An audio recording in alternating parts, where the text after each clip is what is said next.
Okay, so um, simplify ko na lang yung question no, na para hindi magulo. So meron daw tayong resultant force. Ito, kulay green. Tapos meron tayong apat na forces na dapat mag-equal dito. Which is ito, 1, 2, 3. Yung isa, hindi pinakita. Yun ang unknown. Yun ang hahanapin natin. Which is si force T. Okay, so assume natin si force T kahit saan naman. It doesn't really matter. Siguro dito na lang. Ayan, pa ganun. Yan si force T. Okay? So, binanggit dyan na si resultant force meron siyang slope na 5 to 12. I think, basta. Ayan. So, gawa tayo ng triangle dito. Meron tayong 5 tsaka 12. Okay? So, hanapin natin si hypotenuse. 5 squared plus 12 squared, 13. Ayan, meron tayong triangle. Ngayon, kailangan din natin ng triangle para dito sa ibang forces natin. So, saan makikita si triangle? Well, meron tayong reference line dito. Magiging paganan yan. Kung nakikita mo, may parang triangle na nabubuo. No, ayan. Triangle. So, assuming na kada box natin ay 1 meter, bilangin lang natin. So, ito, 1. Ayan, 1. Tapos ito, 1 din. So, lagyan natin, 1. Anong hypotenuse niya? Kimchi, ingay. Saan siya muna? Inhip yung posa. Yan, square root of 2 ang ating hypotenuse. Ngayon, dito tayo. Dito tayo. Ito, bilangin natin. Ito, may triangle na nabubuo. Ayan, may triangle. Kita mo yan? So, bilangin natin sa horizontal. 1, 2, 3. So, 3. Tapos pataas naman, 1, 2, 3, 4. Kaya 4 yan. Hanapin natin sa hypotenuse.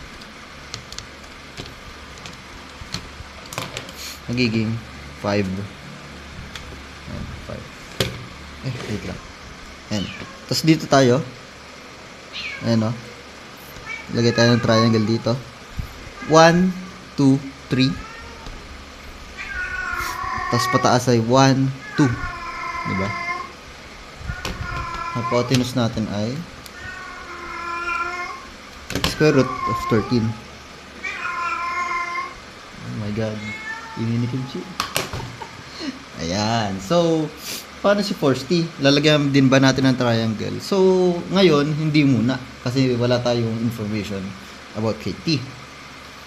Okay. Simula na tayo mag-solve. Gamitin natin yung concept ng resultant is equal to components. Okay? So, summation forces tayo. Sabihin natin, horizontal muna. Ayan. Ito si resultant.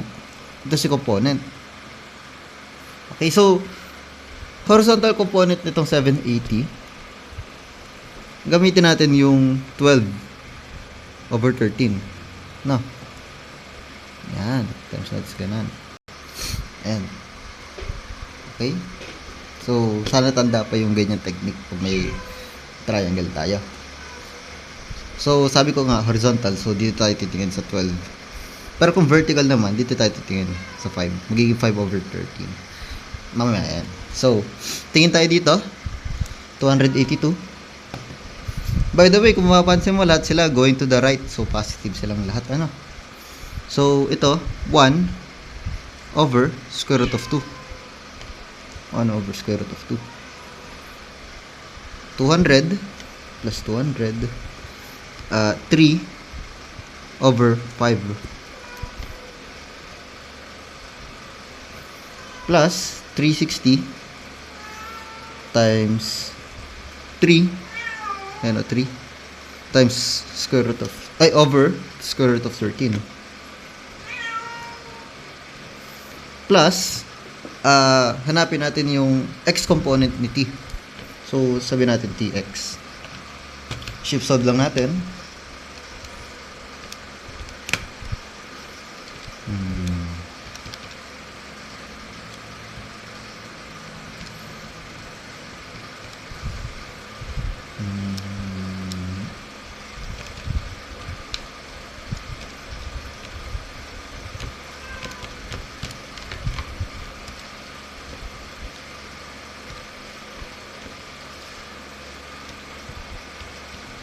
Shift solve. And lumabas si 101. Tx is equal to 101.0578 newtons. Going to the right. Kasi positive siya. Okay, so may Tx na tayo. Punta naman tayo kay Ty. So, summation forces vertical. Ayan sa Y.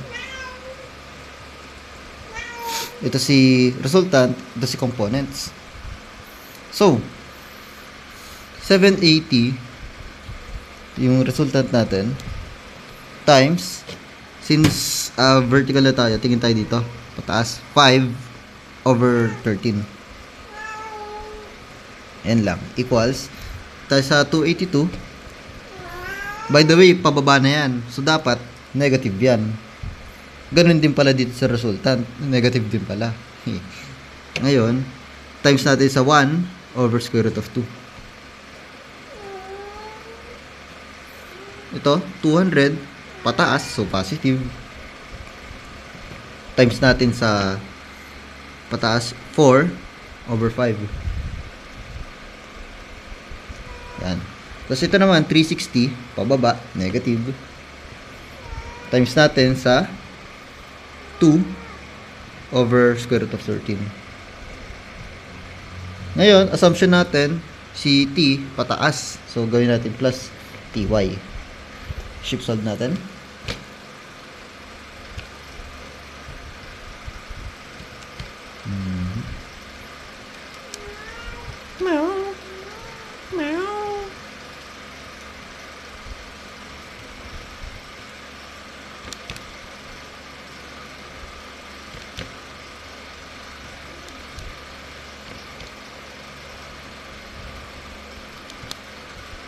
Shift solve. Lumabas, negative 60. 0.9038 newtons. Or simply, 60.9038. Oh my God, kimchi. Pababa. So, mali pala yung assumption natin na pataas siya. Dapat pababa. So, burahin ko na lang muna. Yung, dapat pala ganito ang assumption. Okay? Magagamit natin yan mamaya para sa 7. Anyways, ang T lang naman, T is equal to square root of Tx squared plus Ty squared. Okay? Para mahanap natin yung resultant first. Pinagsama natin Tx at Ty. So, Tx natin, 101.0578 squared plus negative 60.9038 squared. Okay, calculator.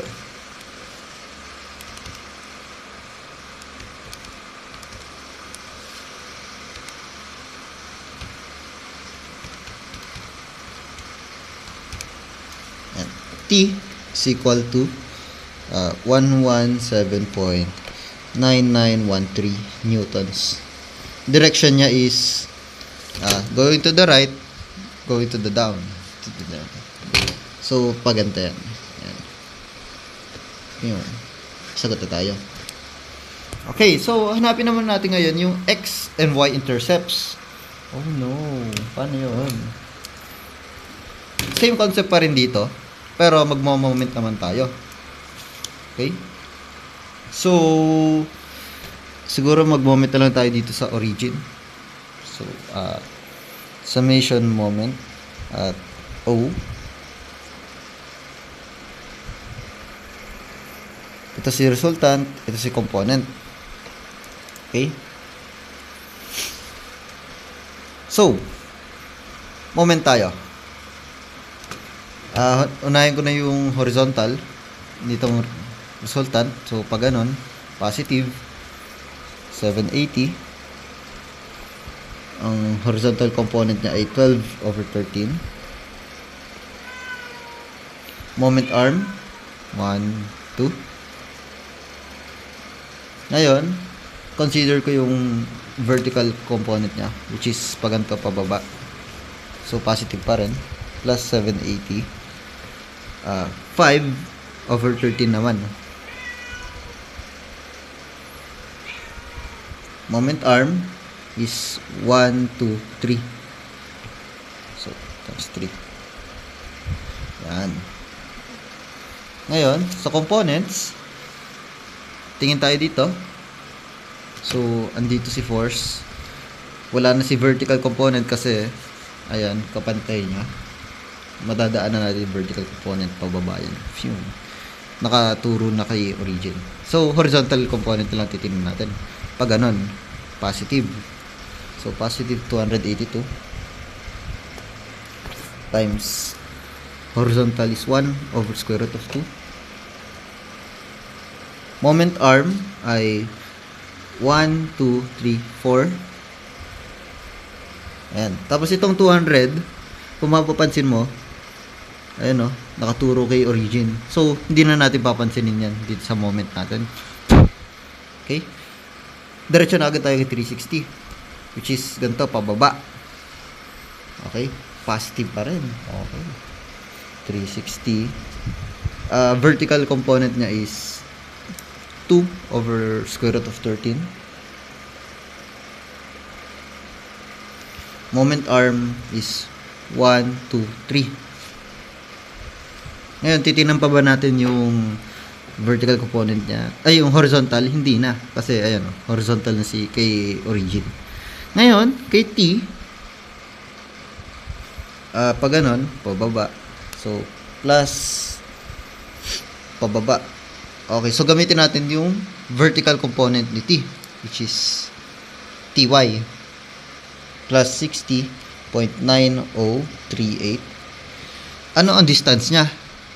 Hindi natin alam. So, sabihin natin, ang distance niya ay x. Okay, so, lagay dito si x. Ship solve.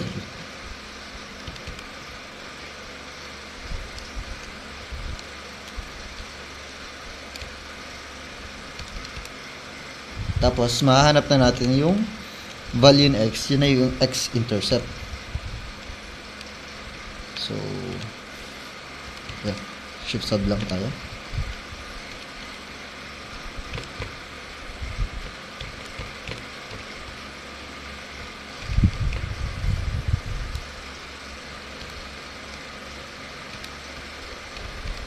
Sana tama input ko. Ayan. Lumabas. X is equal to 15.4885 meters. Right of origin. Yan. Okay, dun tayo sa Y. So, sa Y, gagamit tayo ng konting magic. Ito si resultant, ito si component. So, same pa rin same pa rin naman yung resultant tsaka components niya. Ang may iba lang ngayon, gagamit na tayo ng magic. So, kung mapapansin mo, may katapat yan na ganan. Okay? Ngayon, may rule tayo sa forces na pwede nating galawin si force as long na tatamaan siya ng direction na yan. Pwede natin ilipat si T. Kasi red ball ko. Gawin ko ng red tong T ha. Dito natin ilalagay. Pwede yan. Hindi na natin papansinin to. Nilipat na natin dito. So, papaliwanag ko sa iyo kung bakit. Para mahanap naman natin yung Y. Okay? Yun. May Y-intercept na tayo. So, same pa rin naman. Ang naiba lang si T. Copy ko na lang yun nandito.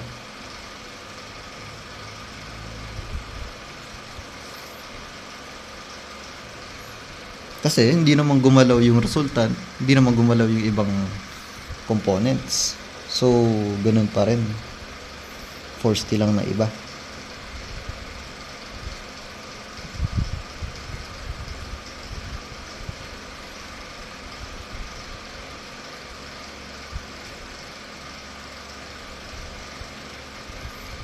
plus. Okay, so, pag ganun na ikot, so, yan ay horizontal component na. Si Tx gagamitin natin. Pag ganun na kasi, di ba? Tx natin, 101.0578. So, y nga ang hinahanap natin, di ba? So, gamitin natin si y. Shift solve. Alam. Tatype ko pala ulit. Ayan. Okay lang.